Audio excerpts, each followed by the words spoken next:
कौन करेगा रहनुमाई? कौन रहनुमाई? कौन करेगा रहनुमाई? कौन करेगा रहनुमाई? कौन करेगा रहनुमाई? कौन करेगा रहनुमाई? कौन रहनुमाई? कौन करेगा रहनुमाई? कौन करेगा रहनुमाई? कौन रहनुमाई? कौन करेगा रहनुमाई? कौन करेगा रहनुमाई?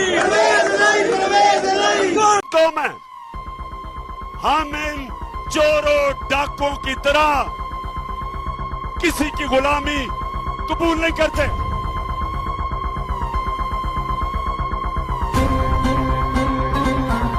ये खास तस्वीरें खास टाइम पे आती है सर। खिलाऊं एक ही है, लेकिन मैं सिर्फ ये बता रहा हूँ कि इस टाइम वो वॉक कर रहे हैं। नमाज पढ़ने के बाद वो वॉक करने गए, अपने पौधे देख रहे हैं, कुछ बारिशें हो रही हैं। कुछ आज उन्होंने नए, कुछ करीबन मेरा ख्याल 38 के करीब नए पौधे लगाए, बांस के पौधे लगाए।